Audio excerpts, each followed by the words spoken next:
من الشیطان الرجیم بسم اللہ الرحمن الرحیم۔ حضرت محترم، آج کا جو ہمارا موضوع ہے وہ ہے کہ آزمائش پر اللہ کی خاطر صبر کرنے کی فضیلت۔ آزمائش آپ سمجھتے ہیں، بندے پہ بیماری آتی ہے، مشکل آتی ہے، پریشانی آتی ہے، مصائب آتے ہیں جی، اولاد میں سے کوئی کسی کی وفات ہو جاتی ہے، اپنوں میں سے، بھائیوں میں سے، ماں باپ میں سے جی، تو وہ جو مصائب اور مسئلہ ہوتا ہے تو اس پر صبر کرنا جی، اس پر صبر کرنے کا کیا ہے، وہ اجر کیا ہوتا ہے اللہ کی بارگاہ میں، یہ ہمارا آج کا موضوع ہے۔ اللہ پاک نے قرآن پاک میں فرمایا، فرماتے ہیں یا ایھا الذین آمنوا استعینوا بالصبر والصلاۃ ان اللہ مع الصابرین، کہ لوگو اے ایمان والو صبر اور نماز کے ذریعے مجھ سے مدد چاہا کرو۔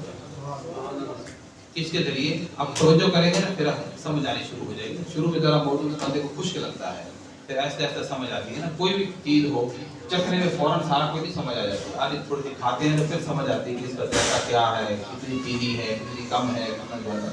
ایسے ہر موضوع بھی ہوتا ہے الگ سے، تو آپ توجہ کریں گے، چاہت کے ساتھ بیٹھیں گے، میری طرف دیکھیں، آپ انشاءاللہ سمجھ گئے۔ اللہ پاک نے فرمایا ایمان والو تم کیا کرو کہ صبر اور نماز کے ذریعے مجھ سے مدد چاہا کرو، یقیناً اللہ صبر کرنے والوں کے ساتھ ہے۔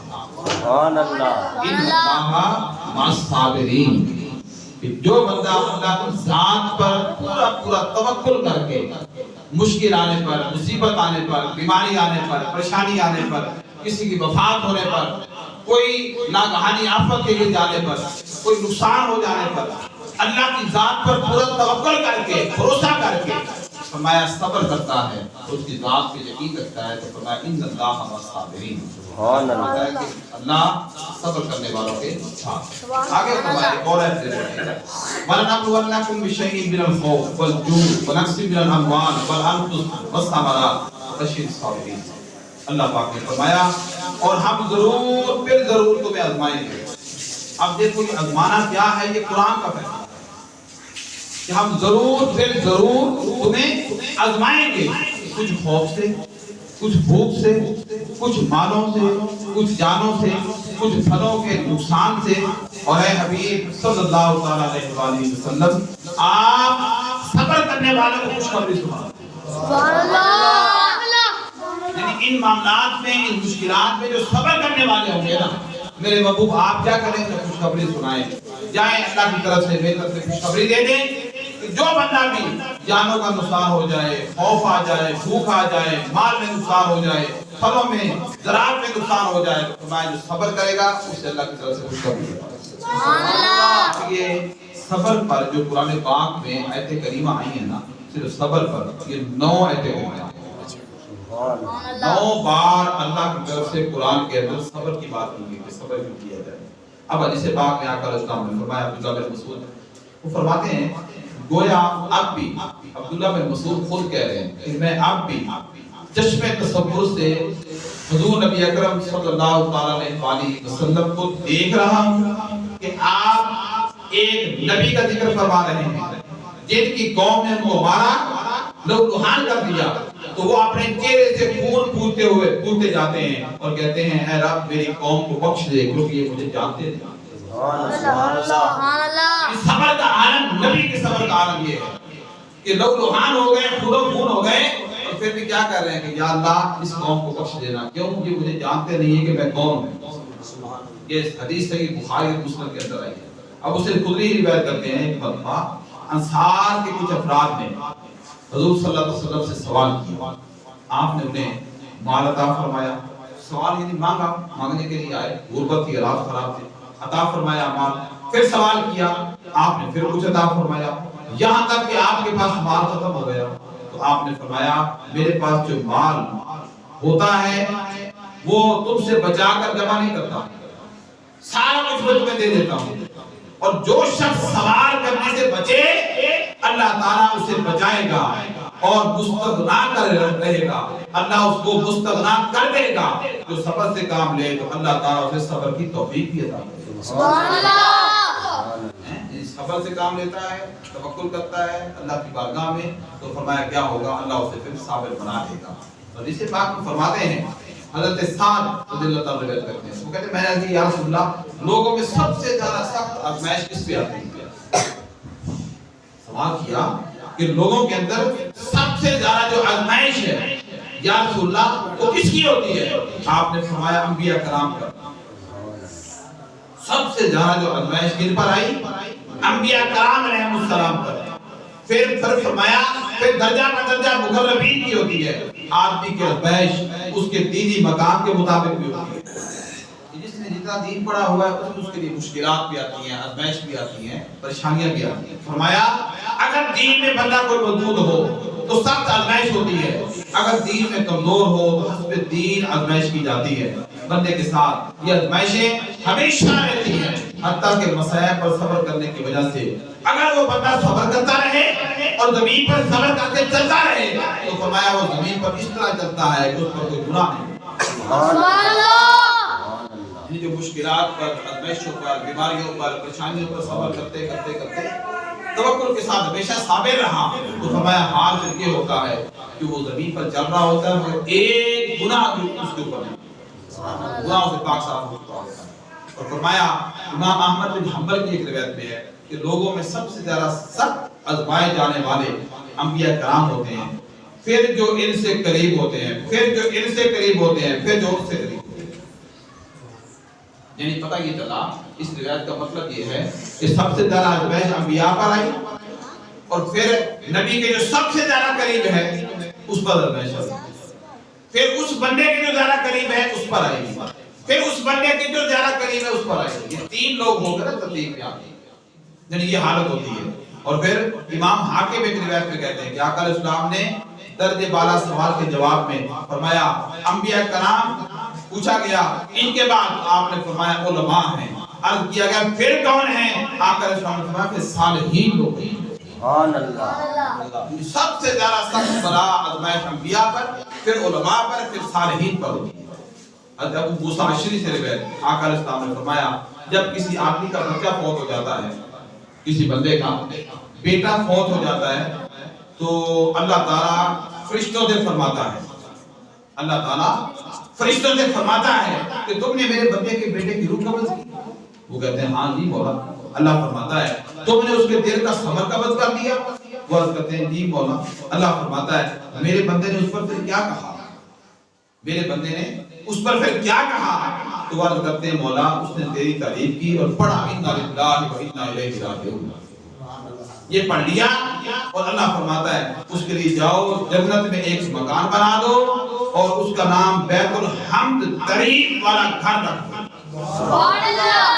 یعنی بیٹے کے فوت ہونے پر جس نے صبر کر دیا اور انا للہ و انا الیہ راجعون پڑھ کے میری رضا پہ راضی ہو گیا تو فرمایا اس کے لیے جا کے جنت میں مکان بنا کے بیت الحمد تعریف کرنے والا نام رکھ کے سبحان اللہ۔ یعنی بیٹے کے فوت ہونے پر صبر کرنے کا اجر اتنا بڑا ہے۔ اور پھر فرماتے ہیں جابر رضی اللہ تعالیٰ سے بنتی ہے کہ قیامت کے روز جب مصیبت زدہ لوگوں کو ثواب دیا جائے گا، یہ دنیا کے اندر بڑی مشکلات میں رہے ہوں گے، غربت میں رہے ہوں گے، پریشانیوں میں رہے ہوں گے، بیماریوں میں رہے ہوں گے، مسائل کا شکار ہوں گے، ہمیشہ حالات خراب رہے ہوں گے، معاملات ٹھیک نہیں ہو سکتے ہوں گے، یا ان کے اپنے چلے گئے، ماں باپ بچپن میں فوت ہو گئے، بچے جوان ہوئے، صبر کرتے کرتے زندگی گزاری، تو فرمایا قیامت کا جب دن آئے گا ان کو ثواب دیا جائے گا تو آرام و سکون والے جو دنیا میں آرام و سکون سے رہے ہوں گے، موجے کرتے رہے ہوں گے، فرمایا وہ تمنا کریں گے کاش دنیا میں ان کے چمڑے کیفیوں سے کاٹے گا۔ سبحان اللہ۔ یہ مصیبت ذرا جو دنیا میں رہے مشکلات میں ان کو اجر ملے گا، اور وہ لوگ جو آج دنیا میں پرسکون ہے، اللہ نے مال دے رکھا ہے، سب کچھ دے رکھا ہے، سکون میں ہے، یعنی انجوائے کر رہے ہیں زندگی کو، گاڑیاں ہیں، بنگلے ہیں، سب کچھ جو چاہے وہ خرید سکتے ہیں، لے سکتے ہیں، غریب آدمی تو نہیں کر سکتا۔ جو مشکل کا شکار ہے وہ تو بڑی مشکل سے اپنی دیہڑی پوری کر رہا ہے، روٹی روزی پوری کر رہا ہے، محنت کر رہا ہے، دن رات مارا مارا کر رہا ہے، پریشان ہے، آج لگی یہ کل کیا ہوگا، کیا پتا کیا ہونے والا ہے، حالات خراب ہے، ملک کی جیسے آج ہمارے ملک کے حالات، تو غریب آدمی کس کے رہ گیا ہے؟ تو فرمایا جو لوگ دنیا میں پریشانی میں زندگی گزار کے مر کے قیامت کو پہنچیں گے ان کو جب اجر ملے گا اور وہ صبر کرنے والے ہوں گے تو آرام و سکون والے تمنا کریں گے کاش دنیا میں ہمارے جسم کو کیفیوں سے کاٹا جاتا۔ اتنا بڑا اجر، اتنی بڑی جزا صبر کرنے کا اللہ پاک نے عطا فرمایا۔ انس بن مالک سے مروی ہے آقا علیہ السلام نے فرمایا جب اللہ تعالیٰ کسی بندے سے بھلائی کا ارادہ فرماتا ہے اسے اس کے گناہوں کی جلد ہی دنیا میں سزا دے دیتا ہے، جس کے ساتھ بھلائی کا ارادہ۔ اب یہاں اس حدیث کو پڑھ کے دو حدیثیں سامنے آتی ہیں۔ صحیح بخاری کی پہلی حدیث ہے نا، اس کے اندر آقا علیہ السلام نے فرمایا کہ اللہ پاک جس بندے کے ساتھ بھلائی کا ارادہ فرماتا ہے اسے دین کی سمجھ عطا فرماتا ہے۔ سبحان اللہ۔ اسی حدیث میں ان کو کہتے ہیں واللہ یعطی انا قاسم، کہ اللہ دینے والا ہے میں تقسیم کرنے والا ہوں۔ یہ حدیث وہ ہو گئی۔ اب یہاں یہ حدیث جو آ رہی ہے کہ اللہ پاک جب کسی بندے سے بھلائی کا ارادہ فرماتا ہے، بیٹے سیدھے سے بیٹھو باتیں نہ کرو، بھلائی کا ارادہ فرماتا ہے تو کیا کرتا ہے اس کے گناہوں کی سزا جلد ہی دنیا میں دے دیتا ہے، اور اگر کسی بندے سے برائی کا ارادہ کرتا ہے تو گناہ کے سبب اس کا بدلہ روک لیتا ہے یہاں تک کہ قیامت کے دن اسے پورا بدلہ دے گا۔ اسی طرح سے آقا علیہ السلام سے مذکور ہے، آپ نے فرمایا بڑا ثواب لوگوں بڑی مصیبت کے ساتھ ہے، بڑا ثواب بڑی پریشانی اور بڑی مصیبت کے ساتھ ہے، اور جب اللہ تعالیٰ کسی قوم سے محبت کرتا ہے انہیں آزماتا ہے، بس جو اس پر راضی ہو اس کے لیے اللہ کی رضا ہے، جو ناراض ہو اس کے لیے ناراض۔ یعنی پوری قوموں کو بھی اللہ پاک آزماتا ہے، جو اس قوم کے اندر صبر کرنے والے ہوں گے تو فرمایا اس کے لیے اللہ کی رضا ہو جائے گی، جو صبر نہیں کریں گے ان کے لیے ناراض کی جائے گی، یہ عالم کی ہے۔ اب آگے فرماتے ہیں ابو ہریرہ سے مروی آقا علیہ السلام نے فرمایا مومن مرد اور عورت کو جان مال اور اولاد میں مسلسل آزمایا جاتا ہے، جان میں مال میں اور اولاد میں مسلسل آزمایا جاتا ہے، یہاں تک کہ وہ اللہ تعالیٰ سے اس طرح ملاقات کرتا ہے کہ اس پر کوئی گناہ نہیں ہوتا، سبحان اللہ، کوئی گناہ نہیں رہتا، وہ صاف ستھرا ہو کے اللہ کی بارگاہ میں جاتا ہے۔ اور آخری حدیث آج کی طرف یہ ہے، ابو سعید خدری کہتے ہیں کہ میں نے آقا علیہ السلام کی خدمت میں حاضر ہوا اور آپ کو بہت تیز بخار تھا، اور آپ کپڑا اوڑھ کے یا چادر اوڑھ کے آپ لیٹے ہوئے تھے، میں نے چادر پر سے آپ کے جسم مبارک پر ہاتھ رکھ کر دیکھا تو آپ کے بخار کی گرمی مجھے محسوس ہوئی چادر کے اوپر سے بھی۔ آقا علیہ السلام لیٹے ہوئے ہیں، چادر دی ہوئی ہے اور بخار ہے بہت تیز، گرمی محسوس ہوئی چادر کے اوپر سے۔ میں نے کہا یا رسول اللہ اتنا تیز بخار، آپ کا جسم مبارک اتنا زیادہ گرم ہو چکا ہے؟ تو آپ صلی اللہ علیہ وسلم نے فرمایا ہاں ہم پر مصیبت بھی سخت آتی ہے اور ثواب بھی دو گنا میں ملتا ہے۔ سبحان اللہ۔ یہ کلام کی شان کا عالم یہ ہے کہ مصیبت آئی تو سخت آئی، ثواب بھی گنا ملا، دو گنا ملا۔ میں نے عرض کیا یا رسول اللہ کن لوگوں پر زیادہ سخت مصیبت آتی ہے؟ آپ نے فرمایا انبیاء پر۔ میں نے عرض کیا پھر کن پر؟ آپ نے فرمایا نیک لوگوں پر، اور بعض نیک لوگ تو ایسی تنگ دستی میں مبتلا کر دیے جاتے ہیں کہ ان کے پاس ایک کمبل کے سوا جس سے وہ اوڑے ہوئے ہیں کچھ نہیں ہوتا، ان میں سے بعض مصیبت سے اس قدر خوش ہوتے ہیں کہ جتنا تم لوگ مال و دولت ملنے سے خوش ہوتے ہیں۔ کیونکہ ایسے لوگ بھی ہوتے ہیں جنہیں اللہ مصیبت میں ڈالتا ہے تو وہ خوش ہوتے ہیں، جیسے کل کا موضوع تھا ہر حال میں شکر ادا کرو، اس حال میں بھی ہے بس یا اللہ تیرا شکر ہے، تیرا شکر۔ وہ شکر کرتے کرتے کیا فرمایا کہ یہ عالم ہو جاتا ہے کہ اللہ بہت ڈھیروں عطا کرتا ہے کہ بندہ شکر کرنے والا۔ یہاں یہ بات ہو رہی ہے کہ جب کسی پہ مصیبت آتی ہے تو فرمایا کچھ لوگ ان میں ایسے بھی ہوتے ہیں جو مصیبت کو خوش ہو کے گلے لگاتے ہیں، وہ خوش ہو کے گلے لگاتے ہیں، تو فرمایا ان کی مثال یہ ہوتی ہے جیسے تمہیں بہت زیادہ ڈھیروں مال و دولت مل جائے تم دیکھ کے خوش ہو جاؤ گے کہ میں اس کا مالک بن گیا ہوں، تو فرمایا ان کا حال یہ ہے کہ مصیبت آتی ہے تو گلے لگا کے خوش ہوتے ہیں۔ آگے اقوال ہیں، فاروق اعظم رضی اللہ تعالیٰ نے فرمایا کہ ہم نے اپنے بہترین زندگی صبر کے ساتھ گزاری۔ کون کہہ رہے ہیں؟ فاروق اعظم کہہ رہے ہیں۔ علی بن ابی طالب نے فرمایا صبر کا ایمان میں وہی مقام ہے جو سر کا بدن میں ہے۔ دیکھیں ذرا غور کریں، علی شیر خدا کیا کہہ رہے ہیں؟ صبر کا مقام وہ ہے جیسے انسان کے سر کا جسم کے ساتھ ہے، کہ سارے انسان کا نہ ہو تو بندہ ہی ختم ہے، یعنی سر ہے تو بندہ سلامت ہے، زندہ ہے، ساری قلم ہو گیا اتر گیا، گردن کاٹ دی گئی، سر اتار دیا تو بندہ ختم ہو گیا۔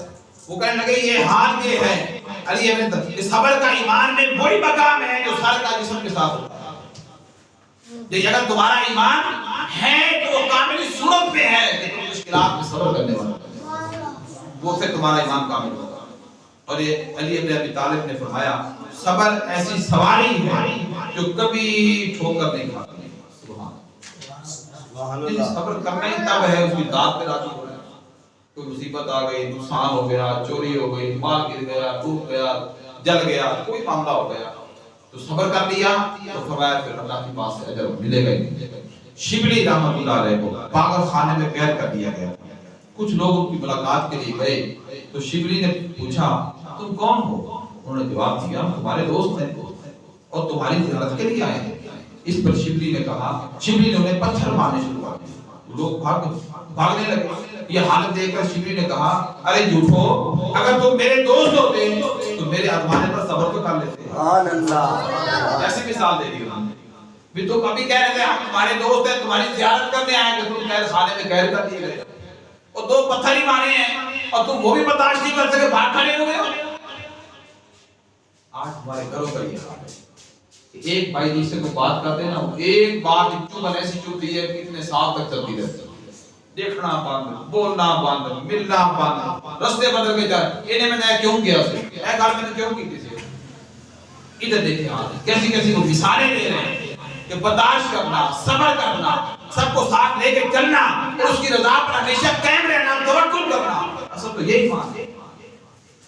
ہمارے ہاں برداشت ہی ختم ہو, صبر ہی ختم ہو گیا. ہمارے یہاں ہے نظر نہیں آتی دور دور تک. یہ حال ہو چکا ہے. حادثہ محاسبہ رحمۃ اللہ علیہ نے فرمایا ہر شے کا جوہر ہوتا ہے, انسان کا جوہر عقل ہے اور عقل کا خود جوہر صبر ہے. اخروٹ کی مثال لے لیں, بادام کی لے لیں. بادام ہم ویسے تو نہیں کھا سکتے, اس کو اس لیے توڑا جاتا ہے کہ اس کے اندر سے جو نکلے گا گودام میں وہ کھانا ہے. وہ گٹھلی ہے جو بھی دفعہ اس کو بولتے ہیں, اس کو ہم بادام بولتے ہیں. جب وہ نکل آتا ہے وہ اس کا جوہر ہے. فرمایا کیا فرمان ہے, بڑی پیاری بات کر رہے ہیں. ہر شے کا, ہر پھل کا جوہر ہے. انسان کا جو جوہر ہے وہ اس کا عقل ہے. عقل, شعور, سمجھ یہ ہے. اور فرمایا عقل کا جو جوہر ہے وہ کیا ہے, وہ صبر ہے. بڑی پتے کی بات ہے چھوٹی سی سننے میں, لیکن سمجھنے کے لیے بہت بڑی بات ہے. عمل ہو جائے. خواص رحمۃ اللہ علیہ نے فرمایا کتاب و سنت کے احکام پر ثابت قدم رہنا یہ بھی صبر ہے. یہ صبر ہے. سری سکتی رحمۃ اللہ علیہ سے صبر کے متعلق پوچھا گیا تو آپ صبر پر گفتگو فرمانے لگے. اسی دوران ایک بچھو ان کی ٹانگ پر چڑھ گیا اور کئی ڈنگ مارے, مگر آپ نے کتن ہلکی سی بھی حرکت نہ کی. آپ سے کسی نے کہا کہ آپ نے اسے ہٹا کے نہیں دیا تھا, یوں ہی ہاتھ مارنا تھا وہ سائڈ پہ ہو جاتا. فرمایا مجھے اللہ سے شرم آ گئی کہ میں صبر کے متعلق گفتگو تو کروں اور خود صبر نہ کروں. امام مالک کے بارے میں آتا ہے کہ آپ جب بھی کوئی شخص رسول اللہ کی حدیث سننے کے لیے آتا, حدیث سننے کے لیے, تو آپ پہلے بار پیغام بھیجتے اپنی خاتمہ کو, جاؤ اس سے پوچھو کیا چاہتا ہے, مسئلہ پوچھنا چاہتا ہے یا حدیث رسول سننا چاہتا ہے. وہ کہتا ہے کہ میں حدیث رسول سننا چاہتا ہوں. تو فرمایا انہیں کو انتظار کریں. آپ جس حال میں بھی ہوتے, اس حال میں بھی اٹھتے, نیا غسل کرتے, نیا لباس پہنتے, ایک منبر بنایا ہوا تھا, وہ منبر بچھاتے, اس منبر پر تشریف فرما ہوتے, پھر حدیث رسول سنایا کرتے. سبحان اللہ. اب یہ کون سی کتاب میں یہ ادب آیا ہے؟ کسی کتاب میں یہ ادب نہیں آیا. یہ ہے عشق, یہ ہے محبت, یہ ہے ادب رسول اللہ کا. ان کا حال یہ تھا. آپ امام مالک کے بارے میں آتا ہے ایک بار آپ حدیث رسول بیان کر رہے تھے, ایک بچھو وہاں سے نکل آیا. ہمارا تو جدید دور ہے, یہاں تو نکل نہیں سکتا. وہ پچھلے زمانے میں جائے نا دیہاتوں کی طرف, وہ جو صفیں ہوتی تھی وہ میرا مطلب ہے دوسری بنی ہوئی ہے, تو قرین آ گئی, پھر بچھو ویسے ہی پیدا نہیں ہو سکتا. پھر نیچے منڈی ہوتی تھی, بچھو پیدا بھی ہو جاتے تھے. وہ بچھو امام مالک حدیث بیان کر رہے ہیں, ایک بچھو نکلا اور ڈنگ مارنے کی. روایت میں آتا ہے کہ 21 ڈنگ مارے. کتنے ڈنگ؟ 21 بار اس نے ڈنگ مارا. ٹانگ مبارک سرخ ہو گئی, مگر آپ ہلکی سی حرکت بھی نہ کی. جب حدیث بیان کر چکے فارغ ہو گئے تو بیٹھنے والے لوگوں نے کہا حضور بچھو کاٹ رہا تھا اور آپ نے حرکت تک نہیں کی. وہ کہنے لگے میں جن کو دیکھ رہا تھا انہیں کی طرف متوجہ تھا, مجھے کیا پتا کیا ہو رہا ہے. سبحان اللہ. یہ لوگ اب دنیا صبر کی بات بھی نہیں آ رہی, صبر سے بھی آگے کی بات کرتی ہے. یعنی مطلب یہ تھا امام مالک جب حدیث رسول بیان کرتے تھے وہ رسول اللہ کو دیکھ دیکھ کر سنایا کرتے تھے. یا سنا دیکھیں یہی آپ نے فرمایا تھا, یہی فرمایا تھا, یہی سنا رہا ہوں, ٹھیک سنا رہا ہوں. ان کے عشق و ادب اور مقام کا عالم یہ تھا. وہ کہتے میں نے جن کا پڑھ رہا تھا، جن کو سنا رہا تھا، ان کو دیکھ رہا تھا، میری توجہ ساری تھی ادھر، مجھے تو پتہ نہیں میری ٹانگ پہ کون کاٹ رہا ہے، کیا کاٹ رہا ہے۔ ان کے عشق اور ادب اور محبت کا عالم یہ تھا۔ ضمن ایک بات آ گئی، شقیق بلخی رحمۃ اللہ علیہ نے فرمایا صبر اور رضا دو صورتیں ہیں، جب تو عمل کرنا شروع کرے تو اس کا آغاز صبر سے، صبر ہے، اور اس کا انجام رضا ہے۔ کہ جب بھی عمل کرنا شروع، چھوٹی چھوٹی باتوں کو صبر صبر برداشت، اینڈ کیا ہوگا؟ اللہ تمہیں مقام رضا عطا فرمائے۔ سبحان اللہ۔ مصری نے فرمایا اللہ کے احکام کی مخالفت سے دور رہیے اور مصائب کے گھونٹ پینے پر سکون و اطمینان، اور زندگی کے میدان میں محتاجی کے باوجود اپنے آپ کو مالدار ظاہر کرنے کا نام صبر ہے۔ اب یہاں بڑی پیاری بات کر کے اینڈ پہ جو کہہ رہے ہیں، وہ کہتے ہیں زندگی کے میدان میں محتاجی کے باوجود بھی اپنے آپ کو مالدار ظاہر کرنا، فرمایا یہ صبر ہے۔ کچھ نہیں ہے، کھایا کچھ نہیں ہوا، پیٹ خالی ہے، گفتگو ایسے ہو رہی جیسے بکرا کھا گیا، مچھلی کھا گیا ہے، محسوس ہی نہ ہو کہ میرے پیٹ خالی ہے، میں نے کچھ صبح سے کچھ کھایا نہیں، کھانے کو تھا۔ وہ کہتے ہیں گھر غربت ہے، محتاجی ہے، پریشانیاں ہیں، رزق کی تنگی ہے، مگر اپنے آپ کو دنیا کے سامنے مالدار ظاہر کرتا ہے اللہ کی رضا کے لیے، کہ اللہ نے مجھے جو بھی دے رکھا ہے، ہمارے پیچھے جو حال گھر میں ہے، گھر میں ایک ٹائم کا پکانے کو نہیں ہے، بارے کرتا نہیں، اللہ کا شکر ہے، سب کچھ ہے۔ یہ کیا ہے؟ یہ صبر ہے۔ اب بندے کو میں آپ ہمارا ہاتھ تو کوئی نہیں، نہ کوئی گال ہے نہ حال ہے، اس کو سنا برے حالات ہے، اس کو بڑے حالات، پتہ نہیں کیا کیا بڑے پاؤں یا نوکری چھوڑ گئی یا کام نہیں کرتا، پتہ نہیں کیا ہوگا کیا ہوگا۔ یہ کیا ہے؟ اس سے اللہ کی ناراضگی بھول ہے۔ اللہ ناراض ہوتا ہے، اللہ کہتا ہے تجھے میں نے زبان دے رکھی ہے، تجھے آنکھیں دے رکھی ہیں، تجھے کان دے رکھے ہیں، جسم سلامت دے رکھا ہے، تجھے اولاد دے رکھی ہے، گھر بار دے رکھا ہے، خاندان دیا، عزت دے رکھی ہے، بے شمار بے شمار کرتے چلے جائیں، تو اس کا شکریہ ادا نہیں کر سکتا۔ ایک دن روٹی نہیں پکی، 4 دن روٹی تیرے گھر نہیں پکی، تو شکوے کرنے لگ گیا ہے، تو شکایتیں کرنے نکل پڑا لوگوں کو، اور میری بارگاہ میں ثابت نہیں ہوا، شاکر نہیں ہوا، اس لیے کیا ہوتا ہے؟ اللہ پاک ناراض ہوتا ہے۔ ابو علی الدقاق رحمۃ اللہ علیہ انہوں نے فرمایا صابرین دونوں جہانوں کی عزت کے ساتھ کامیاب ہوئے، کیونکہ انہوں نے اللہ کی معیت حاصل کی، بس اللہ تعالیٰ صبر کرنے والوں کے ہمیشہ ساتھ ہے۔ صابرین ہیں، دونوں جہانوں میں کامیاب ہو گئے، دنیا میں بھی اور آخرت میں، صبر کرنے والے۔ امام قشیری، امام رسالہ قشیریہ میں بیان کرتے ہیں، وہ کہتے ہیں جس طرح انسان عافیت کے ہوتے ہوئے اپنی حالت پر ثابت قدم رہتا ہے، اسی طرح اچھے آداب کے ساتھ مصیبت پر بھی ثابت قدم رہنا یہ صبر کہلاتا ہے۔ مصیبت آ گئی مگر وہ کیا ہے؟ وہ اس پر قائم ہے۔ عمر بن عثمان نے فرمایا اللہ کے احکام پر ثابت قدم رہنا، اس کی آزمائش کو خندہ پیشانی اور سکون کے ساتھ قبول کرنا یہ صبر ہے۔ یحییٰ بن معاذ نے فرمایا بلاؤں کے نزول سے صبر کی حقیقتیں سامنے آتی ہیں اور تقدیر کے ظاہر ہونے سے رضا کی حقیقتیں سامنے آتی ہیں۔ حضرت خیر النساء رحمۃ اللہ علیہ نے فرمایا صبر مردوں کے اخلاق میں سے ہے اور رضا کریم لوگوں کے اخلاق میں سے ہے۔ صبر جو ہے مردوں کے اخلاق میں اور رضا کریم لوگوں کے اخلاق میں۔ حضرت ابو حامد بلخی رحمۃ اللہ علیہ نے فرمایا جس نے صبر پر صبر کیا وہی صابر ہے، نہ کہ وہ جس نے صبر کیا اور ساتھ شکوہ بھی کرتا رہا، صبر بھی کرتا رہا، صابر بھی اپنے آپ کو کہتا رہا اور شکوہ بھی کرتا رہا، اور کہہ رہے ہیں جیسے آپ کہہ رہے ہوتے ہیں یار تیرنا کی گال اوپر آئے نا تیرنا کی گال کرنے لگا ورنہ راضی کلام اللہ کتنے گال کرتا ہے، ہم کر رہے ہوتے ہیں کہ نہیں یہ باتیں، قریبی دوست کو ملنے والوں کو جن کے ساتھ کام کرتے ہیں ان کو کہہ دیتے ہیں یار تیرنا کا کوئی پردہ نہیں نا، تیرے ساری گلہ دسن لگا ورنہ ہر کسی کا بندہ گال نہیں کرتا۔ یقین کریں یہ بات کہہ دینا بھی بندہ صابر نہیں کرتا، وہ شکوا ہو جاتا۔ ابو حامد بلخی نے فرمایا جس نے صبر پر صبر کیا اس کا حال یہ ہوگا۔ اور امام قسطلانی رحمۃ اللہ علیہ بیان کرتے ہیں کہ آقا علیہ السلام کی محبت کی ایک علامت یہ بھی ہے کہ مصائب پر صبر کرے، کیونکہ اس محبت سے محب کو ایسی لذت حاصل ہوتی ہے کہ وہ مصائب کو بھلا دیتی ہے، اور ان مصائب سے دوسروں کو جو تکلیف پہنچتی ہے وہ اسے نہیں پہنچتی۔ یعنی صبر کرنے والا اصل میں وہ کہہ رہے ہیں آقا علیہ السلام سے محبت کرنے والا ہے، حضور کا ادب کرنے والا ہے، تو فرمایا جو صبر کرنے والا ہے اس کو حضور کی پھر محبت بھی نصیب ہو جاتی ہے۔ سبحان اللہ۔ اللہ پاک ہمیں اپنے معاملات میں مشکلات میں اللہ کی ذات پر توکل کرنے اور صبر کرنے کی توفیق۔ آمین۔